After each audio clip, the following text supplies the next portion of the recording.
So I was called to program this vehicle. This Ford F350.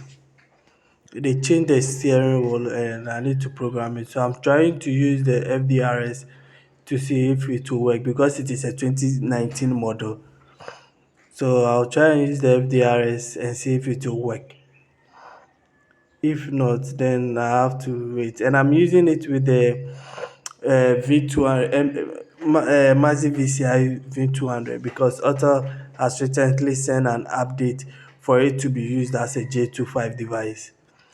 So I'm trying it if it worked perfectly. And I've tried one or two cars and it has worked. So I'm trying it on Ford also and see if it will work. So it's able to read the VIN and everything. And now it's directing me to use FJDS. So because normally Ford, when you buy the subscription for FJDS or IDS, it's still like the same subscription can be used for the FDRS. So I'll start a new session to see if. But with this one, it has been forwarded a bit. So I'll wait for it to read. Sorry, as at this time, I've not connected my VCI to the FJDS software because I did the connection to the FDRS. So I'll select the VCI, Hotel, and go to Hotel and select the V200 to be used.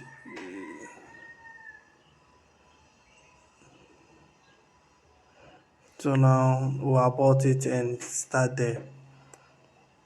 Go to abort and start there.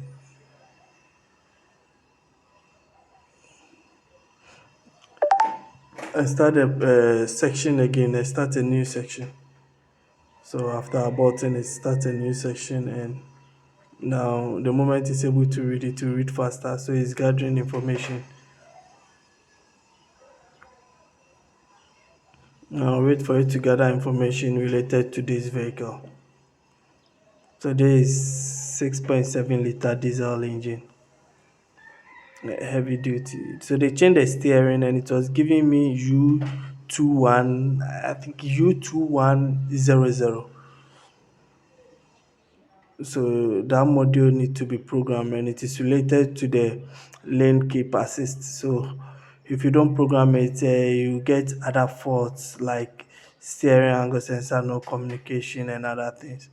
So I'll search for the SECM and the VIN number is the same. Yes. So follow the instructions so that I could be able to download the ASBIS data or the data needed for that steering. Yes, then connect. So wait for it to download the data needed, the ASBIS data needed from the internet so that we can be able to download the files from Ford server onto the unit. So Ford and turn off and turn on, turn off and turn on procedure. Although the new one has been installed, you just turn off and follow the screen procedure so that you'll be able to finish the whole thing. So it's now erasing the block, and this is a new module. So you are now downloading the module, the SECM module, which is the steering effort control module.